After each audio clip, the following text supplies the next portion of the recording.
Hello, we're doing another one of these. If you're new to the channel or don't know who I am, my name is Justice Gash. I run Fuzz Imp Effects Pedals, and that's my full-time gig now. And I've been trying to cover a lot of topics I think people will find interesting as a means to create community and conversation, and also just to express some of these thoughts I've been having in conversations I've been having with friends of mine. And today we are going to talk about the millennial midlife musician crisis. Millennial musician midlife crisis?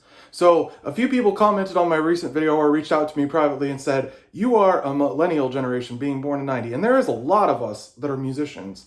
And I think there's a lot of factors that play into that based on just society and culture as a whole. This generation being so interested in guitar-driven music and being a musician as a whole as a creative pursuit. And I figured it was as good a time as any to kind of discuss some things that I've been dealing with, and maybe you'll find this relatable. As I think one of the hardest things to accept, and obviously this applies, there's plenty of people older, wiser, and more experienced than me at virtually everything possible. But I'll share my own journey, and maybe this will relate to you, because I've tried a lot of things, tried to find my place in the world, in the music industry, and it's been a journey to kind of find my home, my purpose, and I'm still, searching and reaching for things. So it probably sounds a little vague in big picture, but let me condense it down. There's a lot of people who are really enthusiastic about music, but maybe have kind of had to sideline or make the guitar or musical expression in general their hobby, right? Meaning, it's very important, it's a key piece of our identity, but we're thinking about the future, thinking about career, thinking about, paying bills, student loan debt, credit card debt, payment plans, mortgages, retirement funds, all these big words that are kind of scary at times. But this is not a downer video. I'm just going to share my own experiences, kind of searching for musical expression, personal expression, and we'll see if we can't relate this to more people, right? So I think growing up, mom's a musician, grew up with music around the house, got involved with music pretty early. My first couple instruments, I was playing trombone in middle school. My uncle had a hand-me-down trombone, so I was in school band. I really wanted to play drums, I think around 10 or 11. I think that was the first instrument I was really drawn to. And I had an uncle that was a drummer. I was around a lot of musicians, and there was a drum set at our house around that time. Mom was working on albums and really kind of at a musical peak. And so there was instruments around the house. There's a Made in Mexico Strat that I've used in a couple videos recently. That was something that was purchased then. There was an amp, there was a drum set, there was all these things that were around. And I had yet to really hone in on guitar specifically. I definitely was interested, but I don't think I had a clear vision of that was the thing I wanted to do yet. Fast forward a little bit, I got a guitar for my 12th. I had turned 12 over the summer, so it was the Christmas when I was 12. I got a guitar for Christmas, and what I really wanted was an Xbox. I did not really want a guitar. And I've told this story before, so forgive me if you've heard it, but I think it's an interesting point.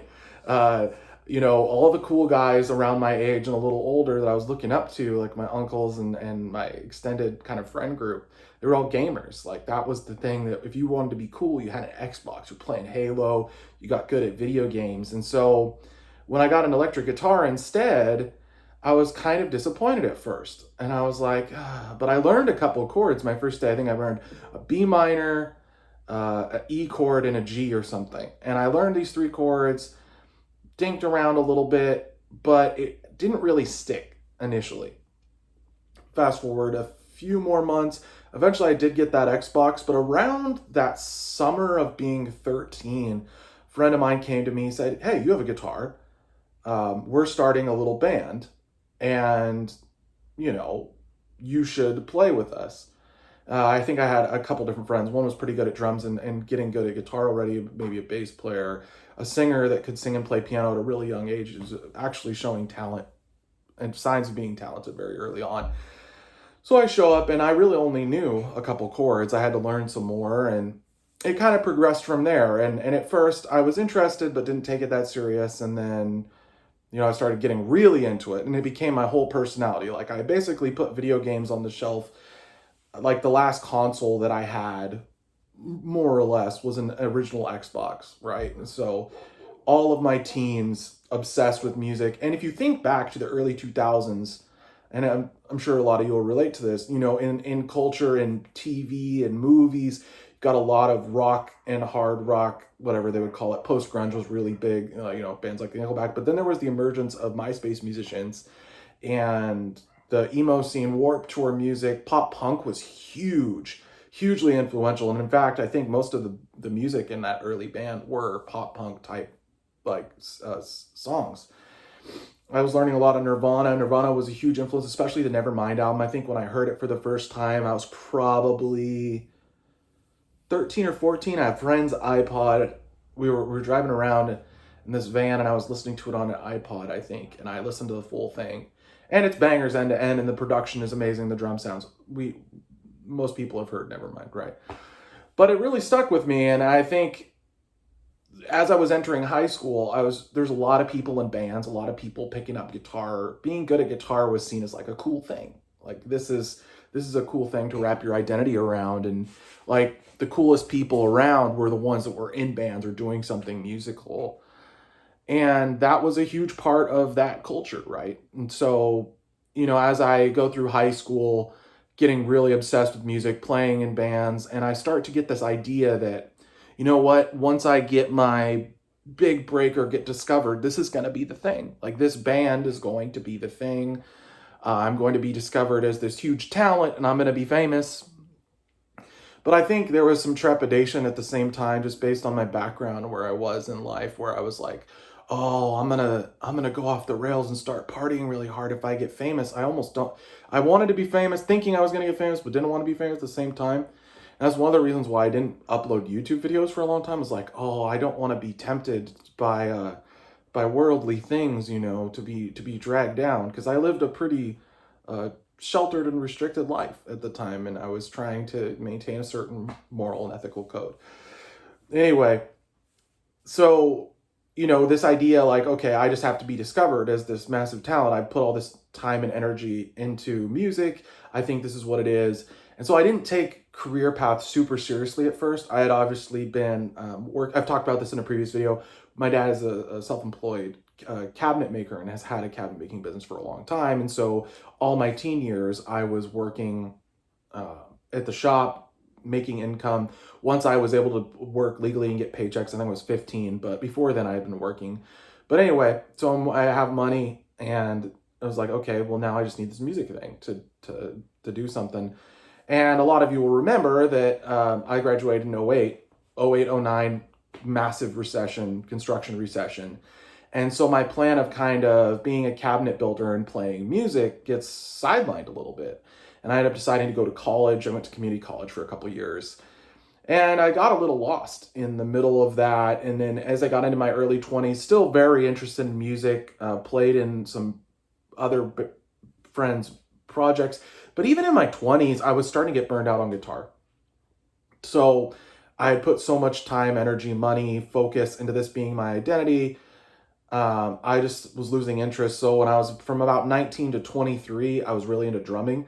I still played guitar. I did it in things, but I was playing drums in a band. I was obsessed with practicing my drums as much as possible, playing drums as much as possible. And I think that education really did help me in the long term, but I was already burnt out on guitar then. So I went through that, and then I kind of went through a resurgence phase and started making real money. So obviously the recession was brutal, really brutal.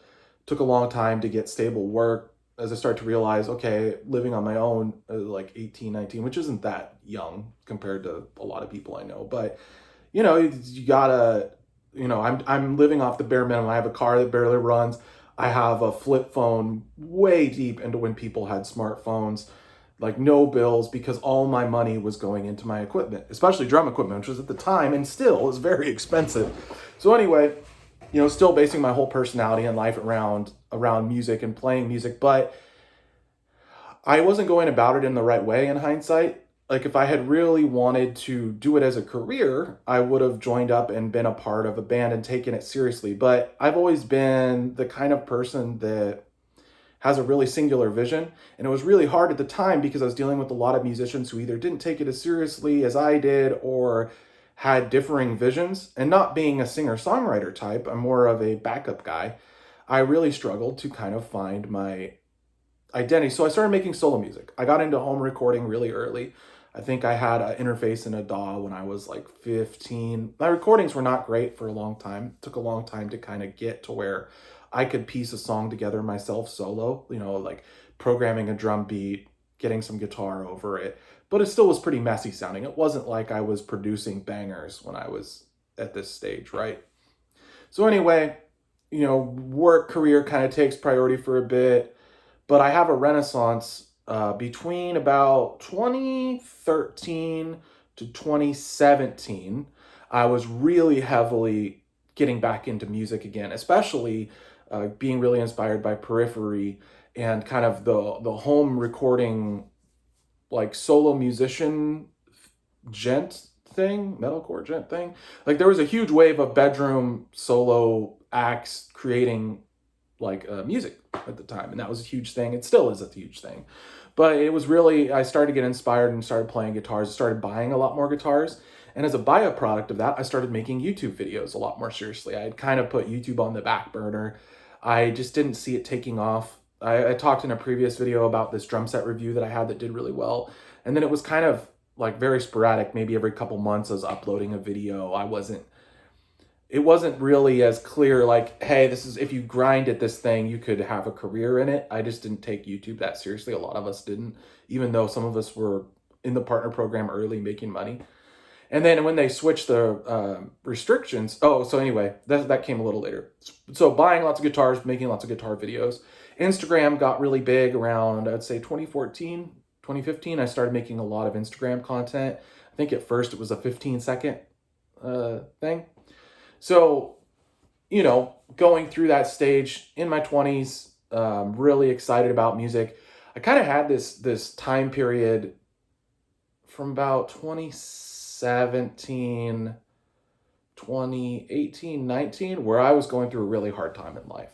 I was really struggling with addiction issues. I really went off the rails. I kind of burned out at my career that I had at the time. I really went off the rails and kind of lost myself, and really like wasn't doing everything that I should have been with music. I think that was the thing, is like going out and drinking too much, partying too much, really put a damper on my musical creativity and output.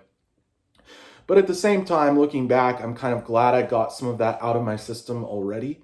I think had the stakes been higher, had I had a mortgage at the time, had I had a family at the time, it would have been incredibly destructive. And I think a lot of people have had to kind of face their demons at some point, whether it was in their teens or their early 20s or their later 20s. Mine came a little later than a lot of my friends, where you kind of have to pump the brakes on life and say, okay, there's some things, while these things can be fun, you take it too far. It's not fun anymore. And as a byproduct of that, kind of coming out of that like deep downward spiral, crash and burning in life, I got really into music and making YouTube videos again. And that kind of started as buying Amazon pedals. I was like, I didn't have the money that I did back when I was buying a couple guitars a month. So I had to find some way to find musical expression, right? And so I was really excited about YouTube and making content, but all I could afford was Amazon pedals. So I did a bunch of Amazon pedal reviews. I had a phone in our garage and a borrowed amp and a borrowed guitar, and I was demoing all these cheap pedals, and I really enjoyed it. It got me excited about pedals. It got me excited about guitar. Eventually I got another computer and got to self-producing, and I did a bunch of solo music. Not all of it's great, but it brought me fulfillment. And I think the only reason I share some of the more intense stuff is just kind of show this trajectory that's like this, right? And a lot of my friends, I talk to really good friend of mine constantly. Wyatt, shout out Wyatt. This one's for you, bud. But, having gone through some of those same things, dude in your 30s, maybe haven't started a family quite yet, still figuring life out, going through the ups and downs of life. I think this is a pretty common theme. And there's a lot of, men, women, and otherwise younger people that have really been trying to find their identity and really loving music, but not really having a clear path to make it a full-time career or monetize it. But at the same time, I did all those demos and found a lot of musical outlet and expression, but it wasn't really monetizing yet, right? So I'm making these YouTube videos, but my partnership had been revoked when they changed they upped the standards a bit, so it was the 4,000 viewing hours and stuff like that. But I was just trying to chip away at it, right? I had help from friends that I had made along the way that kind of helped boost me and that had gone on to greater success. I had a really good friend of mine. We used to be nerds, rating, the live streams of our favorite producers. And then, he went on to be a somewhat famous YouTuber now. And he helped, as he was on the come up, he kind of would shout me out, shout out tracks. And I started to build a little bit of following. The only reason I have the follower count I have now is thanks to some of those people to get over the 1,000 so I could do lives and, all the stuff that came later. I'm really grateful, honestly, for all the people that have shown me support along the way. But and then eventually I discovered building pedals and I really liked it. That first year was insane. I've talked a little bit in previous videos that were closer to when it happened. There was the combination of being in isolation and quarantine, starting a business at the perfect time. I wish I had started a year earlier, but hey, you can't always get it right. When's the best time to start a pedal company? It was 5 years ago, but the second best time is today. It's true. It's true. And those things are sometimes hard to identify and get on to know that was the thing, right? So let's recap. I've been obsessed with playing guitar and playing other instruments, was in bands for quite a while, got a lot of live experience. It was great. Started getting into studio stuff, got some opportunities there, did YouTube and content creation mainly as a hobby and a passion, but didn't really feel like that was the end. Like it wasn't the perfect fit. It was close. And it definitely gave me the experience that I need now, being able to edit together content and doing these things. And then eventually discovering building pedals was the thing that really resonated instantly. Like I built this kit and it instantly was like, oh, this is the thing. Because I had done assembly work in manufacturing. I had worked in an engineering office briefly. There were these things that all aligned and it was like, oh, this is the thing. And that first year went gangbusters. But even then, there's ups and downs to that path. Since starting a company, there's seasonality to the pedal industry that I wasn't aware of when I first started, because I had kind of a really big hit right away. And that kind of skewed my expectations. And yeah, realizing pretty quickly as it got about a year and a half in, I'm not the kind of person, like I can only kind of hyper focus on one thing at a time.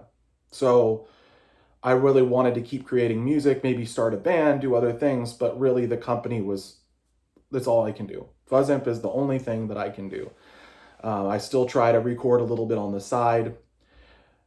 But even then, there's times where, and this is kind of the struggle, and every summer it kind of brings back all of the self-doubt and it's like, is this really sustainable?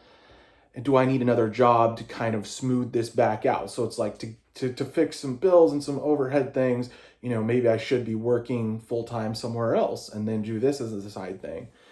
But if anything that I've done has kind of pointed me in a direction, I think it's, no, this is the thing. To find the time and find the energy to still create musical expression, I think will be great. Some of the best pedal builders I know also have bands and projects. And I still play a lot. Like, obviously, I play a lot outside of the building. But at the same time, I think, having that creative outlet of the company and kind of channeling through that has been where I overcame my millennial musician midlife crisis. So I hope that my story helps someone to know that you're not alone. There's a lot of us out there. Maybe you're working a job that you don't love, but it pays the bills well and you're able to afford to quit. But that's great. There's more to life than, whether or not you're famous. And I think if a lot of us were in the shoes of people we look up to and think are famous, they have the same exact worries and struggles that we do with finances and purpose and burnout and all the things that come with adulting, I guess. And I think that's been one of the things that I'm coming to terms with is like running a business is really serious stuff. It's fun, it's exciting, but there's a lot of things that aren't fun and exciting, like going through bills and figuring out accounting and hitting deadlines and targets and feeling the weight of the responsibility that people have put into these orders and things like that can be really heavy. So anyway, I'm not going to go too much deeper into that, but I know that there's a lot of people trying to find their outlet, find some kind of way to still enjoy music. But my advice is, yeah, it's okay to take a break if you're burned out. If you're working 60 hours a week and, it feels like a struggle just to pick up that instrument, it's okay to take a break and come back to it with a renewed interest. I think I've had to do that a few times. Even during the company, there's times I don't even want to look at a guitar by the end of a build session. I built 10 pedals that day, and it took everything out of me. I did a live stream, I did all these things, and it's like, okay, that's all I have in the tank. I got to go crash out and lay down for a bit. But then there's times like lately I've been kind of on a creative upswing, and I'm really thinking about starting a track tonight and working on some music to put out for the sake of it. And I think keeping those muscles warmed up is a great thing. And I think if nothing else, the message of this video is just to keep doing. Don't give up on music as kind of that ultimate expression of yourself artistically, even if other things in your life aren't going your way, or if you are having to kind of grind it out career wise, bill wise, maybe you're not able to afford the gear you really want right now. It's okay to center and focus on career for a bit and do all those things. But I don't know, it's a great thing to be able to play music and express myself musically. And I know for a lot of us, it's the one thing that gives purpose and meaning to our lives.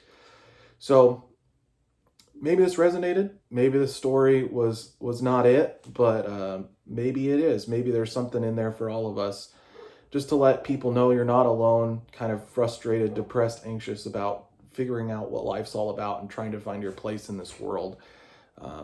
That's where I'm at. That's where I've been. And I'm still figuring it out, and I'm still up for the challenge. So thanks for checking out this one, brought to you by fuzzimp.com. And yeah, I'll keep making these videos. If you have more topics or ideas you want me to comment on or talk about, drop them below, and we'll see you on the next one.